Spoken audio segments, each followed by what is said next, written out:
Assalamualaikum warahmatullahi wabarakatuh. Ibu-ibu, bapak jamaah alikmah yang diridhai Allah.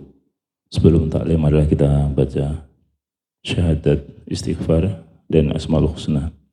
A'udzu billahi minasyaitonir rajim. Bismillahirrahmanirrahim. Asyhadu an la ilaha illallah wa asyhadu anna Muhammadar Rasulullah. Allahumma anta rabbi la ilaha illa anta khalaqtani wa ana abduka wa ana ala ahdika wa wa'dika mastata'tu. A'udzu bika min syarri ma sonatu abu'u laka bi ni'matika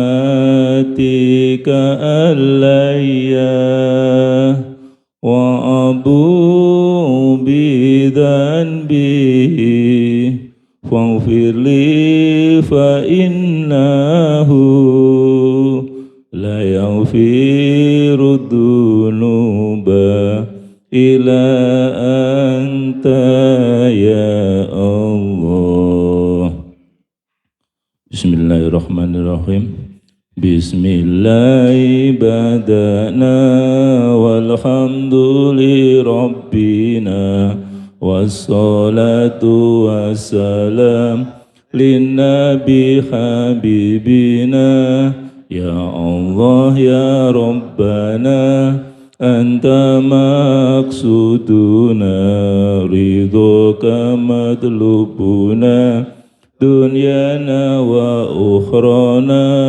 Ya Rahmanu ya Rahim ya Maliku ya Kudus ya Salamu ya Mu'min ya Muhaiminu ya Aziz ya Jabbar Mutakabbir ya Khaliqu ya Bari ya Musawwiru ya Ghafar ya Qaharu ya Wahhab ya Razzaqu ya Fattah ya Alimu ya Qabid ya Basitu ya Khafid Fi'u ya Mu'is ya Mudillu ya Sami ya Basiru ya Hakam ya Adlu ya Latifu ya Khabiru ya Halimu ya Azimu ya Ghafur ya Syakuru ya Ali ya Kabiru ya Hafid ya Muqitu ya Hasib ya Jalilu ya Karim ya Raqibu ya Mujib ya Wasi'u ya Hakim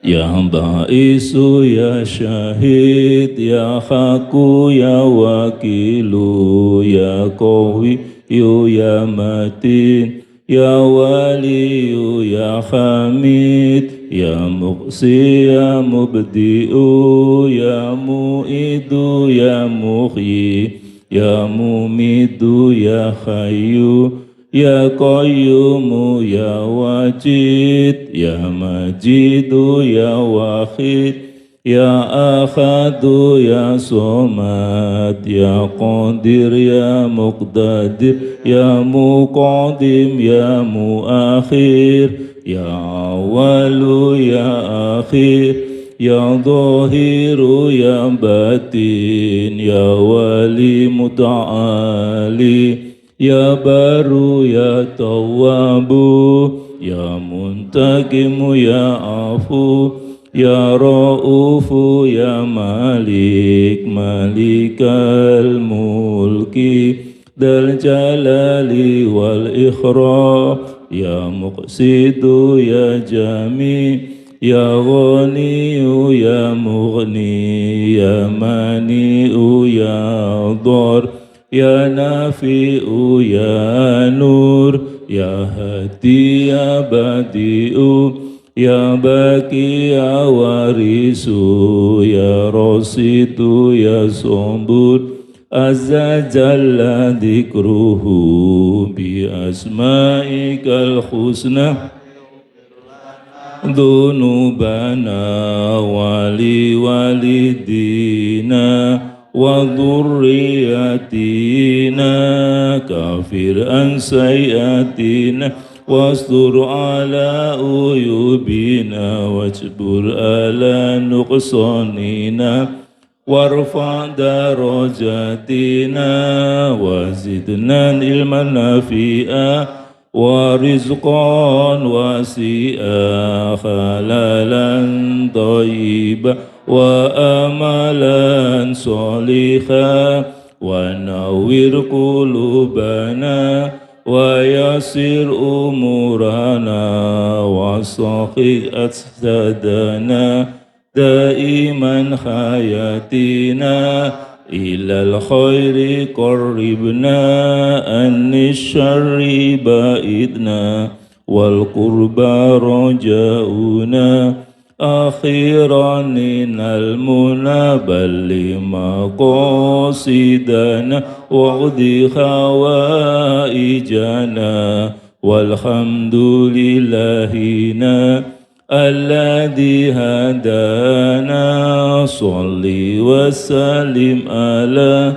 Toha Khalilur Rahman Wa alihi wa sahbihi Illa akhiriz zaman Al-Fatihah A'udhu billahi minasyaitonir rajim Bismillahirrahmanirrahim Alhamdulillahi rabbil alamin Ar-Rahmanirrahim Maliki yaumiddin Iyyaka na'budu wa iyyaka nasta'in ihdinas siratal mustaqim siratal ladzina an'amta 'alaihim ghairil maghdubi 'alaihim waladdallin amin.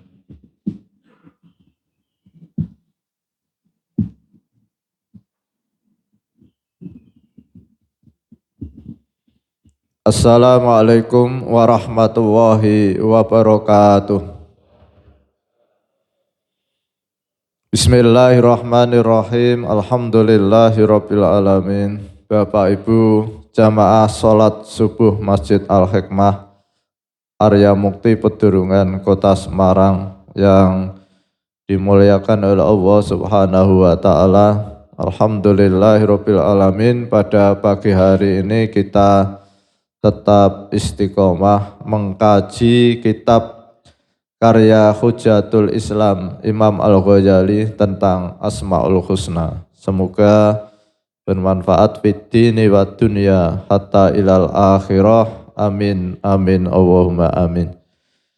Bapak Ibu yang saya hormati, pada pagi hari ini kita akan mengkaji Asmaul Husna yang ke-46, yaitu Al-Hakim yang Maha Bijaksana. Al-Hakim yang Maha Bijaksana adalah Allah Subhanahu wa taala yang memiliki kebijaksanaan yang sebanding dengan hal-hal luhur melalui cara-cara mengetahui yang tertinggi. Namun yang Maha Tinggi adalah Allah Subhanahu wa taala, lagi Maha terpuji. Telah kita ketahui bahwa tidak ada selain Allah yang benar-benar dapat mengetahui Dia. Allah Subhanahu wa taala benar-benar arif karena Dia mengetahui hal-hal yang paling tinggi dengan cara yang paling tinggi pula. Cara mengetahui yang paling tinggi adalah pengetahuan abadi yang tak mungkin sirna dan tidak dapat disamakan dengan cara lain untuk mengetahui. Sedikit banyaknya yang tidak mengenal keraguan atau kesamaran. Hanya ilmu pengetahuan Allah Subhanahu wa taala sajalah yang bersifat demikian. Sesungguhnya seseorang yang memiliki keterampilan dan menguasai keterampilan tersebut sehingga dirinya menjadi ahli dalam kemahirannya, dia disebut orang yang bijaksana. Allah Subhanahu wa taala berfirman, A'udzu billahi minasyaitonir rajim. Bismillahirrahmanirrahim.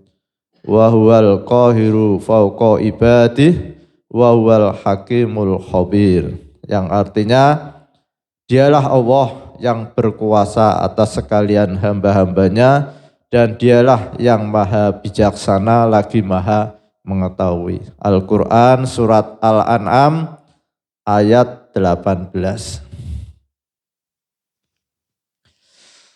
Bapak Ibu yang saya hormati, alhamdulillah pada pagi hari ini kita dituntun oleh Imam Al-Ghazali untuk mengenal Tuhan kita lebih dekat, bahwa Tuhan kita adalah maha bijaksana.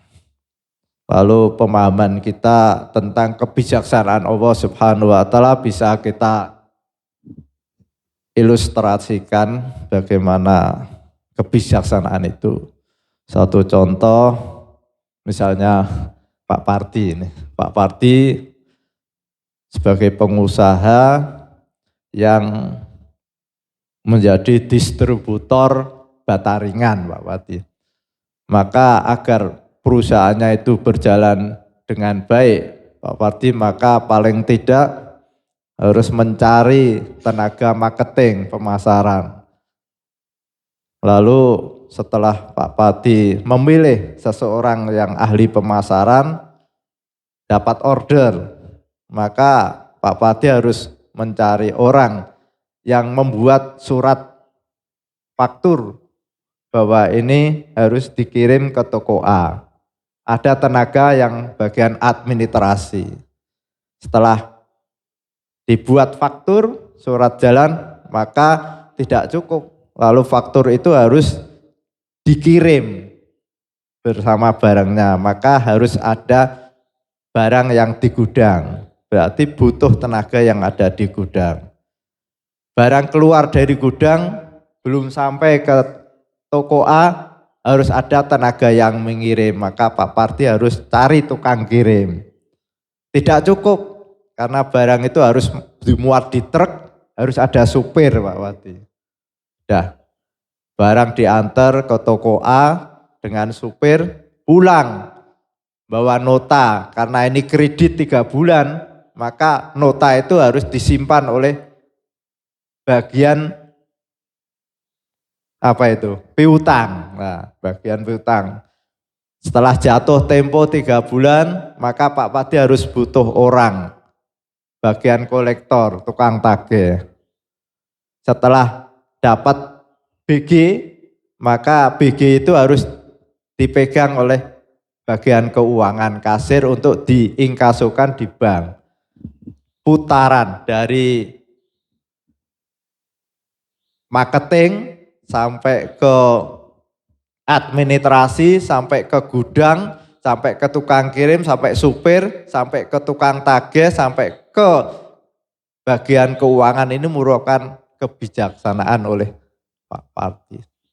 Agar distribusi itu berjalan baik, maka dibutuhkan bagian marketing, bagian administrasi, bagian gudang, bagian tukang kirim, bagian supir, bagian tukang tagih, bagian keuangan untuk mencairkan BG di bank itu. Diatur sebenarnya. Belum lagi bagian bersih-bersih kantor, belum lagi jaga malam agar gudangnya tidak dicuk orang. Dari ilustrasi ini, maka Allah mengatur hambanya sedemikian rupa. Nah, itu bayangkan kalau Pak Parti itu tidak diatur sedemikian rupa, ya yang cari order sampai di kantor ngetik sendiri, sampai ngetik rampung, mengeluarkan barang sendiri, barang keluar dimuat di truk sendiri, disupir sendiri, kacau Pak Parti, tidak dapat order. Sekali kirim biar besok salesnya tidak mau masuk, sudah capek Pak. Jadi itulah, maka Allah sudah mengatur agar manusia ini dari kebutuhan sandang, kebutuhan papan, kebutuhan makan, pangan, itu diatur oleh Allah Subhanahu wa Ta'ala. Walaupun toh semua disediakan, tapi butuh proses. Ada yang kalau ketika orang sakit, maka dibutuhkan seorang dokter yang sebagai perantara. Tidak bisa di dunia ini kita hanya bergantung, Allah itu maha kuasa, kalau saya sakit ngapain harus cari dokter Pak Sigit ya. ngapain harus ke rumah sakit? Kan Allah Maha Kuasa untuk menyembuhkan. Enggak begitu, paham kita bukan seperti itu. Jadi Allah sudah bijaksana mengatur. Kalau ada orang sakit dibutuhkan rumah sakit, dibutuhkan dokter yang sebagai perantara, dibutuhkan pabrik obat yang memberikan obat. Begitu juga orang lapar, tidak bisa, nanti kan Allah memberikan saya kenyang sendiri. Wong Allah Maha Kuasa, tidak bisa. Ketika orang lapar ya harus butuh makan. Maka dibutuhkan orang yang menyediakan warung makan. Itu pun Allah mengatur agar warung makan soto, warung makan pecel, warung makan nasi goreng, warung makan tengkleng, semua laku. Allah menciptakan selera orang itu. Ada yang namanya bosen, hari ini pecel Pak ya. Besok kalau pecel lagi mosok pecel lagi ya harus ganti soto lah. Maka yang jual soto laku Pak Wadi. Besok lagi mosok soto ganti tengkleng yang jual tengkleng. Itulah kebijaksanaan Allah Subhanahu wa taala. Bapak Ibu yang saya hormati, lalu apa buah kita mempelajari atau membaca Al-Hakim yang Maha Bijaksana? Oleh Imam Ghazali ini kita dituntun, yaitu ada sebuah hadis. Bismillahirrahmanirrahim. Rasulullah SAW bersabda, Aqyasun nas aksaruhum dzikrul maut wa asadduhumus ti'dadan lahu ulaika humul aqyasu zahabu bisarafid dunya wa karamatil akhirah. Yang artinya Rasulullah SAW bersabda, sebijak-bijak manusia ialah yang terbanyak ingatannya pada kematian, serta yang terbanyak persiapannya untuk menghadapi kematian itu. Mereka itulah orang-orang yang benar-benar bijaksana, dan mereka akan pergi ke alam akhirat dengan membawa kemuliaan dunia dan kemuliaan akhirat. Ini hadis ini penting kita pahami. Kenapa? Karena oleh Rasulullah SAW, orang yang paling bijaksana itu adalah orang yang banyak mengingat kematian dan berusaha semaksimal mungkin untuk membawa bekal ketika pulang kepada Allah Subhanahu wa taala. Jadi begini, terutama kita yang sudah usia 60 ini, kita harus paham bahwa hidup dunia ini tidak semuanya itu cocok dengan hati kita. Sehingga apapun yang ada di dunia ini semuanya itu bersifat sementara Pak Wadi. Kalau Pak Padi marah sama istri itu pun sementara, tidak selamanya. Kalau Pak Padi jengkel sama anak itu pun sementara. Sehingga persoalan-persoalan yang tidak cocok dengan kita itu jangan disimpan di pikiran kita. Kenapa? Karena itu semua sementara. Jadi apapun yang terjadi pada diri kita yang tidak cocok pada diri kita, entah itu dengan anak, entah itu dengan istri, entah itu dengan menantu, entah itu dengan teman, entah itu dengan tetangga, yang tidak cocok dengan kita itu jangan kita simpan, kita lepas. Kita fokus beribadah pada Allah Subhanahu wa taala. Pak Haji Udawi ya. Tidak usah, kita sudah tua itu jangan menyimpan persoalan-persoalan yang menurut kita itu tidak cocok. Mungkin ketika Pak Haji Udawi sakit, mosok anak teglemen ora ndileki. Tidak usah dipikir betul, karena itu akan menjadikan kita itu beban. Misalnya ada istri disuruh tidak melayani, suruh bikin wedang aja tidak dibuatkan, tidak usah dipikir. Dah itu memang persoalan dunia seperti itu.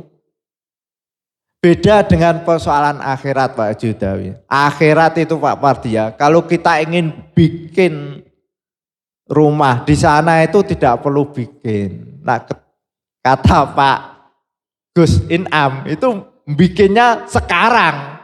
Jadi kalau kita taklim ini yang bagian molen itu kerja keras. Maka besok di akhirat itu kita tinggal menikmati saja. Kita misalnya lapar, tidak usah susah-susah cari warung makan, tidak usah susah cara ngitung uang kira-kira buat sate kambing cukup atau tidak usah. Sudah tersedia. Apapun yang kita butuhkan besok di surga itu sangat-sangat beda dengan di dunia ini. Jadi dengan hadis ini kita itu harus paham bahwa kehidupan dunia itu berbeda dengan kehidupan di surga. Kalau di dunia kita butuh makan mesti harus mikir punya uang berapa. Kalau kita di dunia ini ingin sehat mesti harus berusaha bagaimana agar sehat. Tapi di akhirat tidak ada kita berpikir bagaimana nanti sakit, wong di sana tidak ada sakit Pak Wati. Apapun yang ada di dunia ini yang tidak menyenangkan itu hilang semua di surga. Kita takut sakit di dunia, di akhirat tidak ada orang sakit. Kita takut miskin, di akhirat tidak ada orang miskin. Dalam arti orang yang di surga itu kaya semua. Jadi kesimpulan dari hadis ini, kenapa kita harus banyak mengingat kematian? Karena bahwa agar kita itu fokus di dalam mengabdi pada Allah Subhanahu wa taala sehingga persoalan-persoalan di dunia ini kita tidak menyimpan. Kalau toh menyimpan itu tidak lama-lama Pak Judawi. Kalau Pak Judawi sedang tidak cocok dengan Pak Sigit, ya sebentar aja, besok cocok lagi. Oh itu memang sifatnya dunia seperti itu. Kalau Pak Pardi sedang tidak cocok sama istri, sebentar saja, besok lagi dihilangkan. Biar kita, pikiran kita ini fokus hanya mengabdi pada Allah Subhanahu wa taala. Kalau kita bisa demikian, sholat Pak Judawi, berulang-ulang yang kita lakukan kan di sini penuh persoalan. Bahkan kemarin marah sama istri masih terbawa pada saat sholat. Ini kenapa? Karena kita itu kurang banyak mengingat kematian atau kurang paham bahwa dunia ini tidak lama, dunia ini sementara. Bahkan umur kita bisa jadi tidak sampai sehari Pak Judawi. Karena sering ada orang yang pagi ini taklim, nanti duhur sudah innalillahi. Nah, kalau kita sudah berpikir hidup ini hanya 1 jam, hanya 1 hari, kan enak. Persoalan apapun yang sulit, walah, yo nak uripku sampai sedino, tiwas tak pikir mumet, jebul sesuk mati. Nah, nggih Pak Agung ya. Jadi kalau kita berpikir hidup ini hanya sehari, wah enak Pak Sigit. Tapi kan menjadi sulit kalau kita berpikir nanti 10 tahun yang akan datang. Sehingga dibayangi nanti tahun yang kedua lutut saya sakit enggak. Nanti tahun yang ketiga jantung saya sehat enggak. Tahun yang kelima paru-paru saya. Nah, ini kalau ini kita bayang-bayang terus, ya kalau kita sampai 10 tahun Pak Pati. Kalau hanya sehari kita harus mikir. Al-Fatihah. A'udzubillahi minasyaitonirrajim. Bismillahirrahmanirrahim. Alhamdulillahirabbil alamin. Arrahmanirrahim. Maliki yaumiddin. Iyyaka na'budu wa iyyaka nasta'in. Ihdinas siratal mustaqim. Siratal ladzina an'amta 'alaihim ghairil maghdubi 'alaihim waladdallin. Amin. Bismillahirrahmanirrahim. Subhanaka Allahumma wa bihamdika asyhadu an la ilaha illa anta astaghfiruka wa atubu ilaik. Wassalamualaikum warahmatullahi wabarakatuh. Waalaikumsalam warahmatullahi wabarakatuh. Ibu-ibu, bapak jamaah yang ada waktu, monggo ke dalamnya Bapak Sriono. Kemarin beliaunya dari rumah sakit, sekarang sudah kondur. kita doakan bersama-sama. Nggih matur nuwun. Assalamualaikum warahmatullahi wabarakatuh.